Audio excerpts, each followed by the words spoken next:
Graças e paz a todos, amados irmãos. Vamos abrir a palavra de Deus, Romanos.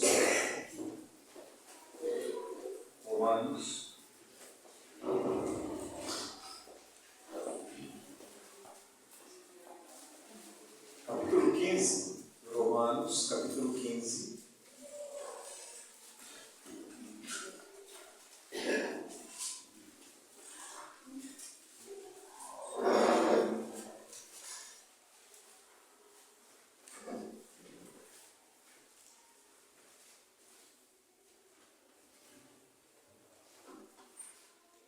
Versículo 4.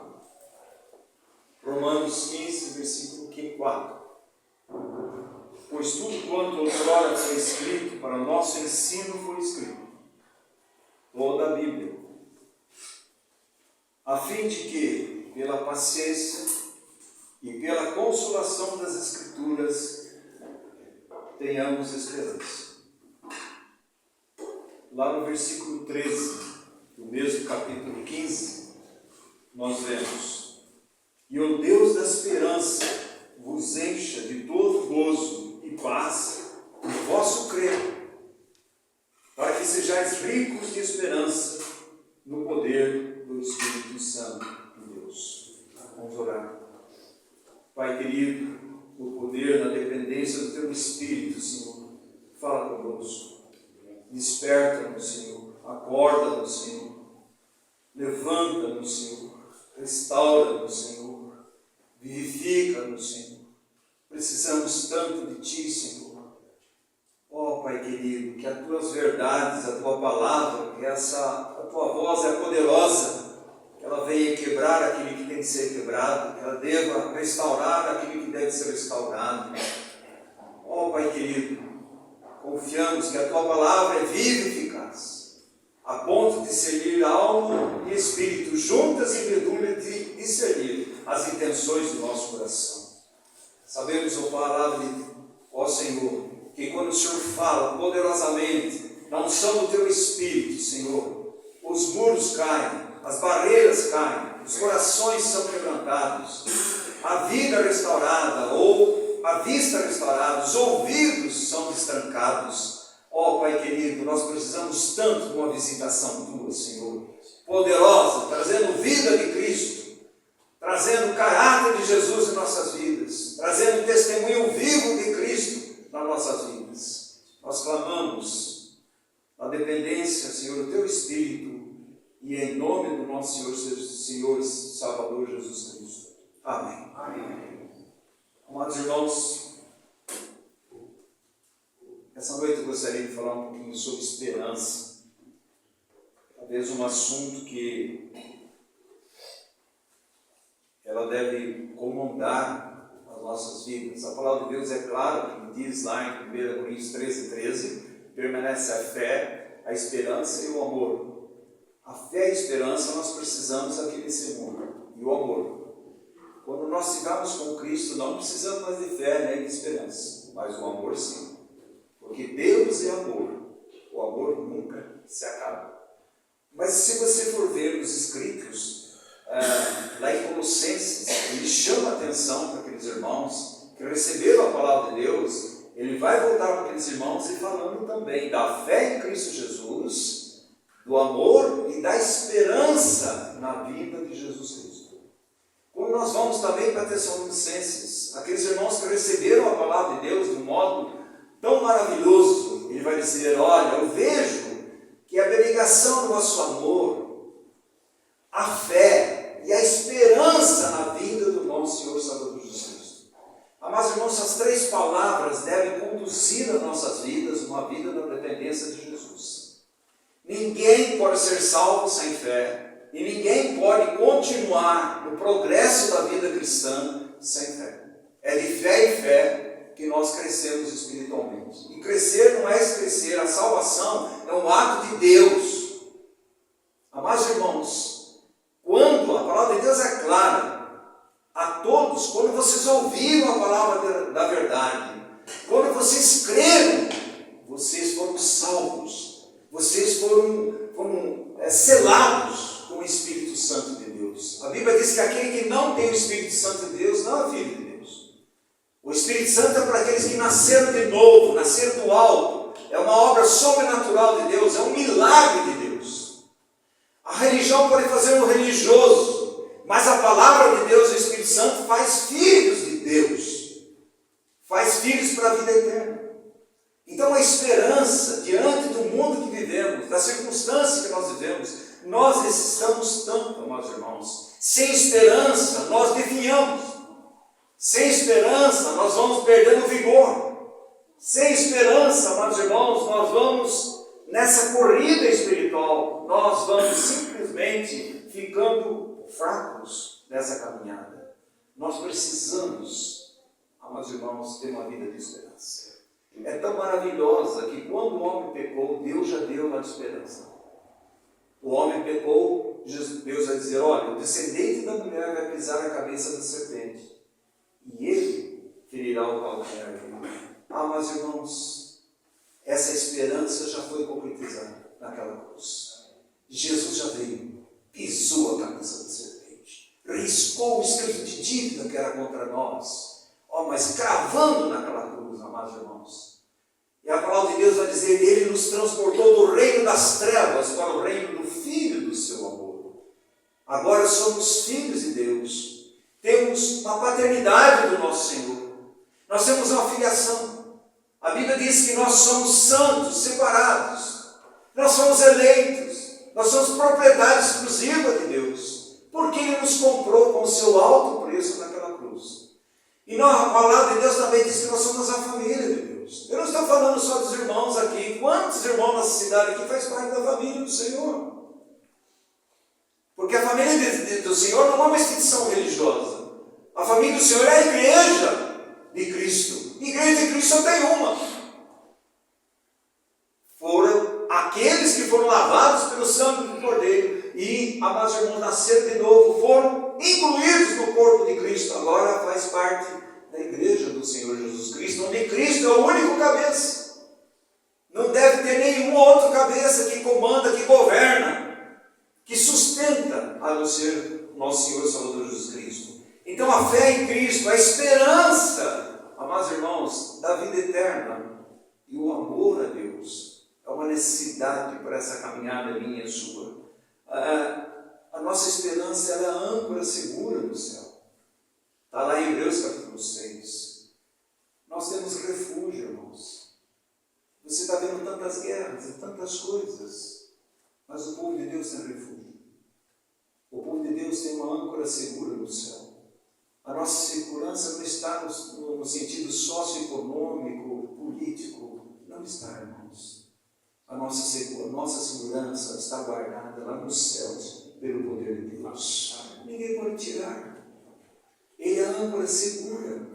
A nossa âncora não está na economia, na política, nas circunstâncias do mundo. Não. A nossa âncora está no céu. A nossa âncora é Jesus Cristo. Ele é a nossa âncora.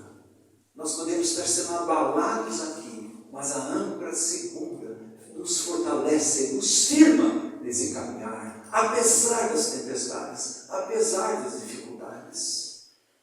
Amados irmãos, essa âncora está fixada nos céus, onde Jesus entrou, ele é precursor. No céu não havia nenhum ser humano. Deus é invisível.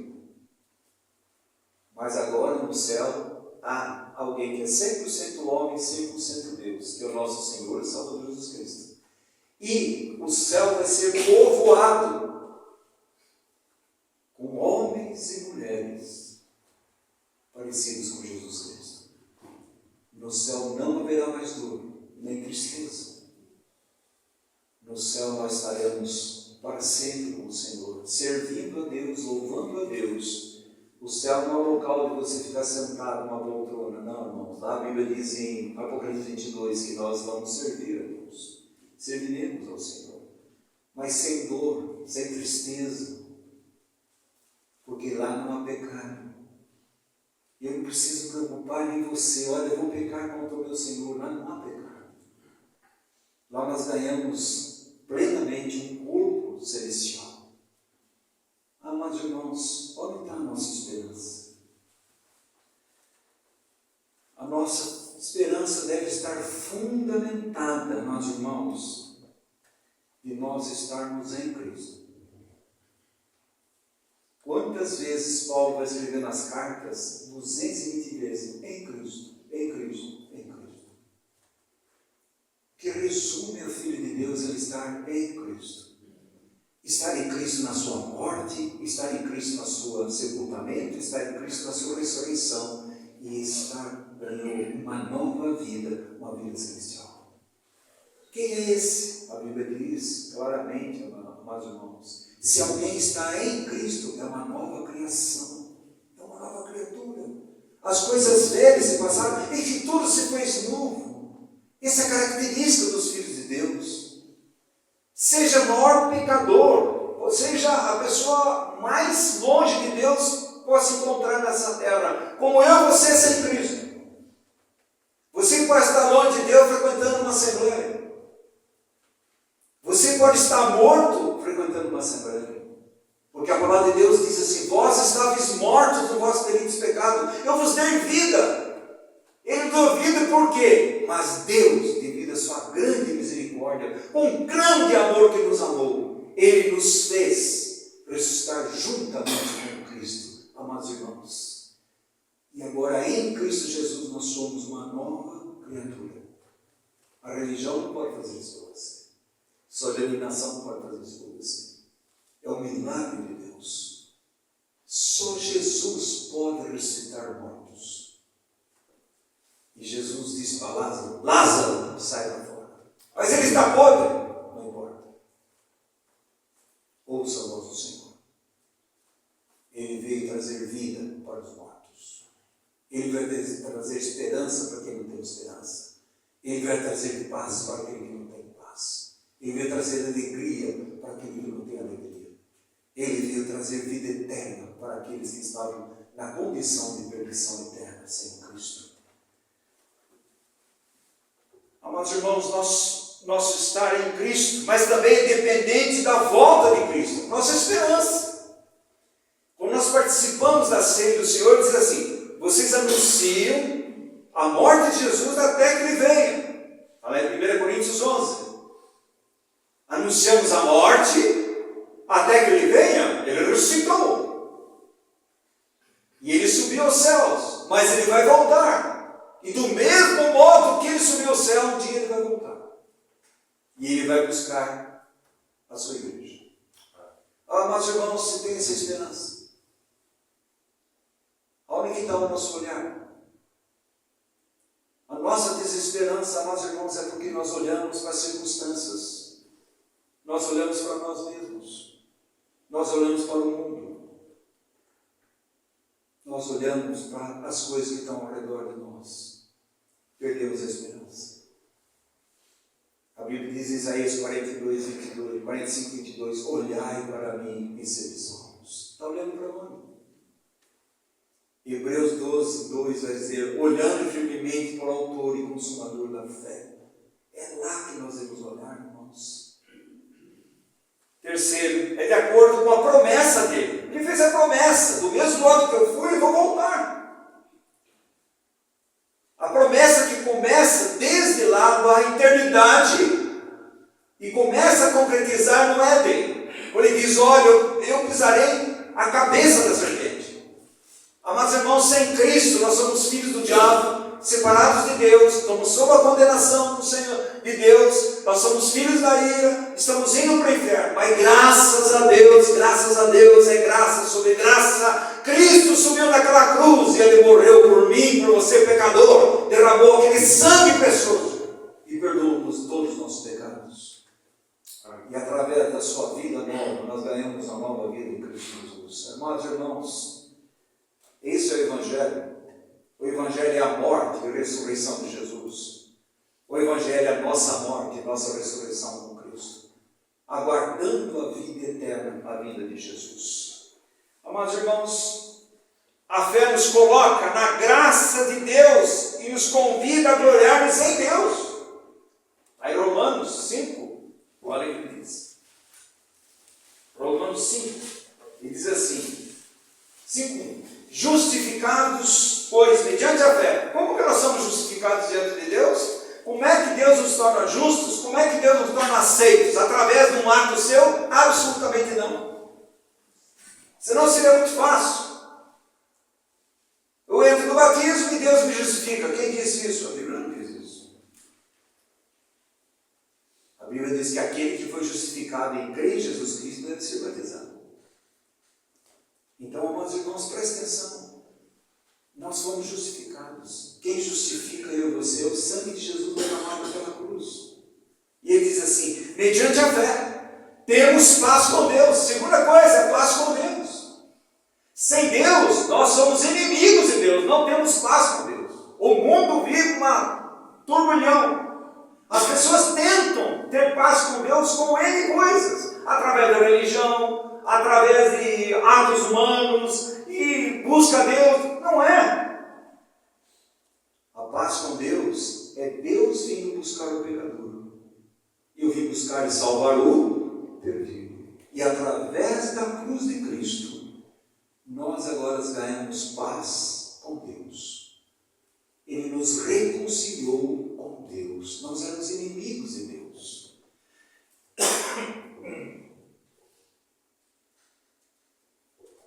Olha o texto, irmãos. Ele diz assim, por intermédio de quem obtivemos igualmente acesso pela fé a esta graça na qual estamos firmes. Acesso a essa graça, agora nós temos acesso a Deus, irmãos.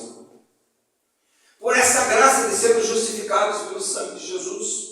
E ele vai dizer assim, e gloriamo-nos na esperança da glória de Deus. Está vendo? Qual é a esperança nossa? Irmãos, os aviões não caíram, as montanhas não caíram, o mundo está se abrindo, os vulcões estão, a economia mundial, e nós vemos, amados irmãos, onde estão nossos pés? Onde estão nossos pés? Presta atenção, irmãos. Deus nunca disse que a nossa esperança está em nós. A esperança está nele. Deus nunca disse que esse mundo ia melhorar. Mostre para mim na Bíblia. A Bíblia diz que a iniquidade ia aumentar cada vez mais antes de Jesus voltar. Que os falsos iam aumentar, os falsos profetas que tem tanto. O amor a Deus iria se esfriar. Olha aí, irmãos.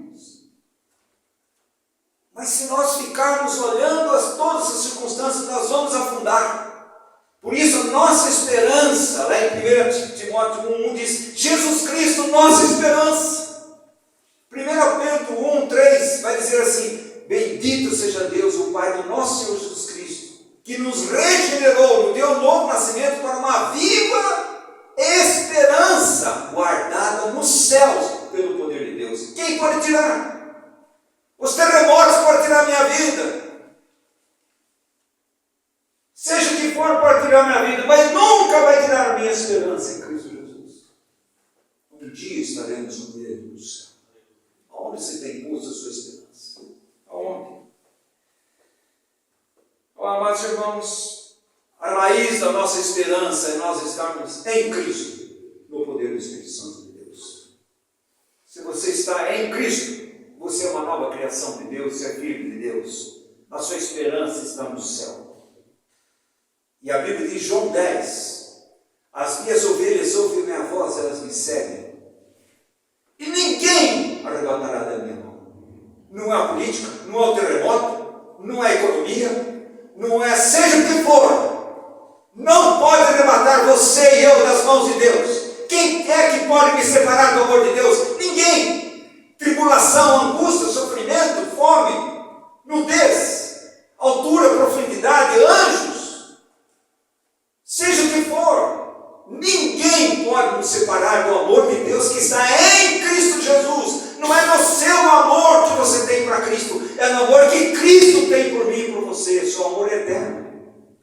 E Ele nos ama até o fim. João capítulo 13, versículo 1. Aonde que nós estamos olhando? Amados irmãos, é uma esperança estabelecida no céu.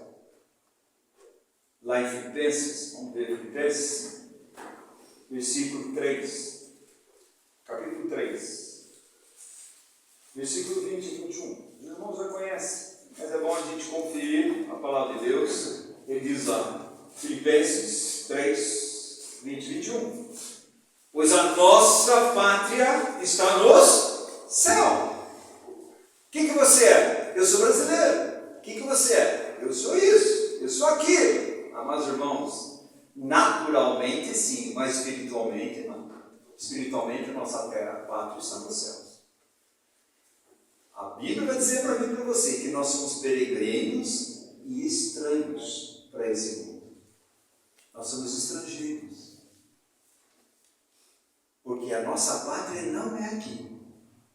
E olha o que ele diz: aguardamos o Salvador, o Senhor Jesus Cristo, o qual transformará o nosso corpo de humilhação para ser igual ao corpo da sua glória, segundo a eficácia do poder que ele tem de até subordinar a si todas as coisas. Amados irmãos, Cristo em vós é esperança na glória.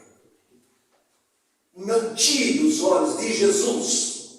Se você tirar os olhos de Jesus, você vai afundar. A circunstância é para desanimar. As coisas que estão acontecendo desanimam o mundo, mas não pode desanimar os filhos de Deus, porque os filhos de Deus têm uma âncora segura no céu. A sua pátria não é aqui. Ele é um peregrino em terra estranha. Ele está indo para a casa do seu Pai. Ah, meus irmãos, não se turbe o vosso coração. Creio em Deus, creio também em mim. Na casa do meu Pai há muitas moradas. Eu vou preparar, mas eu vou voltar. Eu vou buscar vocês. Aumentar nossa esperança, meus irmãos. A esperança pertence ao Evangelho da graça de Deus. O Evangelho é Cristo. Não existe outra coisa que pode dar esperança para esse mundo perdido, para minha e sua vida, a não ser o Evangelho da graça de Deus. Ah, meus irmãos, muitos estão confiando na esperança terrena. Muitos estão colocando esperança na riqueza, na fama, na ciência. Esse é o coração mundano, terreno e diabólico. A nossa esperança é única, porque a nossa esperança é a única esperança que nunca vai falhar.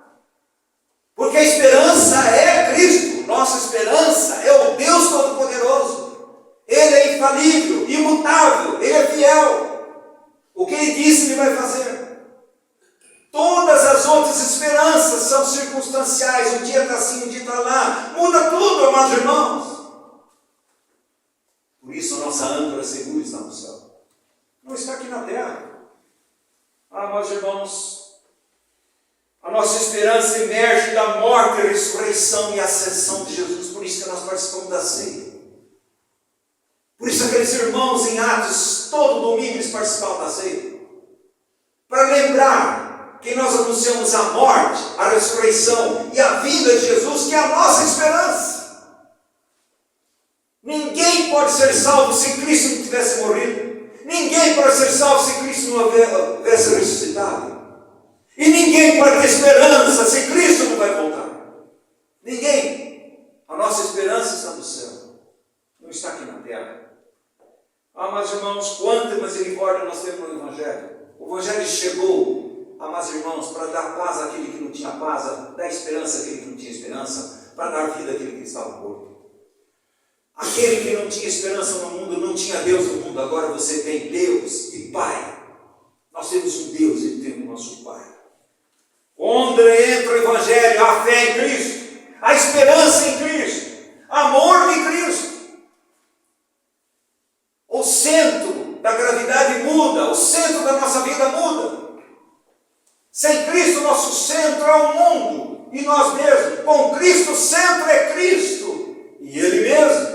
E tudo para a glória de Cristo, quer comais, quer bebais, ou façais qualquer coisa, fazei tudo para a glória de Deus. Mas quando não ficou olhando para nós, meus irmãos, nós temos um grande inimigo aí dentro de nós, somos nós mesmos. Nosso ego, arrogância. Não, irmãos, palavra de Deus diz: bem-aventurados os humildes. Deus habita com o contrito e quebrantado do espírito. Deus habita com aquele que reconhece que não é nada sem Cristo. Mas irmãos, será que nós temos olhado o quê? Qual a nossa esperança?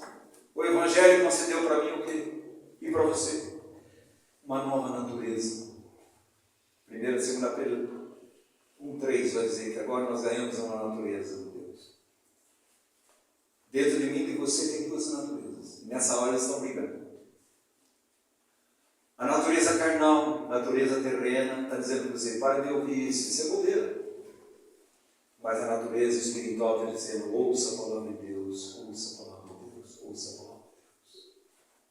Uma guerra, amados irmãos, dentro de nós. E essa guerra só pode ser vencida quanto mais nós conhecemos a Cristo, crescemos em Cristo e Cristo sendo formado em nós. Não há lugar. Andar no Espírito jamais satisfareis a concupiscência da carne. Andar no Espírito é depender do Espírito. Ser governado pelo Espírito é depender do poder do Espírito Santo de Deus. É muito mais do que manifestações. A maior manifestação do Espírito de Deus em nossa vida é a vida plena de Cristo em nós. Essa é a maior manifestação. Você tem uma nova vida, uma nova fé, uma nova mente, uma nova esperança, um novo amor. Eu recebi Jesus como Salvador, e daí? Não aconteceu nada. Mentira, você não recebeu nada. Simplesmente você creu em vão, porque você não creu de fato. Porque sem arrependimento não há salvação. Sem consciência de pecado e confissão de pecado não há salvação. Nós achamos que podemos tomar uma atitude e está tudo. Não, amados irmãos. A Bíblia é clara: arrependei-vos, arrependei-vos, arrependei-vos, porque é chegado o reino de Deus. Arrependei-vos. Das quais fluíram esses bons frutos de Deus. Sim, amados irmãos. Uma vida digna, agradando a Deus, frutificando e crescendo. É uma vida na fé, no amor e na esperança em Cristo Jesus. Uma vida que cresce. Essa vida que cresce quer dizer: Oswaldo diminui, Cristo cresce. Cristo passa a ser o centro, o domínio da nossa vida, o terreno da nossa vida. Amados irmãos, você lembra Ruth? Boaz disse para Ruth: Ruth, não saia desse terreno. Se eu e você sairmos desse terreno de Cristo, nós temos desesperança. Nós vamos afundar. Nós ficamos deprimidos. Não saia do terreno de Cristo, meus irmãos. Do terreno de Cristo tem tudo para nós vivermos uma vida de piedade, de santidade, de testemunho, que engrandece a glória, o nome e a vontade de Deus. Mas é ali, não saia de lá. Esse é o Evangelho. Amados irmãos, Deus sempre confortou os abatidos. Deus sempre está disposto. Deus sempre, amados irmãos, está com os olhos fixos nos filhos dele, nos seus filhos. É nós que distraímos, é nós que tiramos os olhos, é nós que nos alimentamos, não da esperança, somos nós. Paulo, naquela dificuldade dele, o que ele vai dizer? A minha graça te basta. Tira de mim, teu espinho na carne, não sei o que é. Não tem conjectura na Bíblia, mas espinho é uma coisa que dói, diariamente. E ele orou 3 vezes, e Deus tirou? Absolutamente não. Deus usou Satanás para colocar o espinho na carne. Deus usa porque Satanás é o servo. E ele vai a Deus: tira. O que Deus diz? A minha graça te basta. Porque a minha graça é fortalecedora, libertadora, ela é curadora, é transformadora. Você é salvo por minha graça. Você continua sendo salvo do poder do pecado pela minha graça, e você será salvo eternamente da presença do pecado pela minha graça, soberana graça de Deus, e somente pela graça de Deus. Amados irmãos, Paulo vai dizer assim: eu gloria na minha fraqueza. Quando eu sou fraco, eu sou forte, porque eu dependo do poder de Cristo. Está vendo? A segunda carta de Coríntios, capítulo 1, diz assim: Deus, bendito seja o Deus, o Pai de toda consolação, que nos consola em todas as nossas circunstâncias. A tribulação vem, as circunstâncias vêm, mas Deus consola. Para quê, amados irmãos? A palavra de Deus é tão clara, amados irmãos. Ele fala assim: para vocês não confiarem em vocês mesmos, mas confiar naquele que ressuscita os mortos. Do que nós estamos confiando? Amados irmãos, por mais que Satanás pode esbofetear você, ele pode acusar você, embora o mundo franza a testa para você, e ele sempre fala: esse é um crente. Esse é um crente. Não tem problema, irmãos. Não tem problema. Embora a riqueza fuja de você, embora o coração, a carne pareça falhar, e muitas vezes nós falhamos no caminhar, Jesus diz para mim e para você: a minha graça te basta. Se quer ser curado, liberto, transformado, a minha graça te basta. A minha graça está aí. A minha graça te basta. Você não precisa chegar no caminho de Siloé, porque ele está perto de você. Você não consegue caminhar. Você é um coxo. Ele vai dizer: levanta, toma a tua cama e vai. A graça de Deus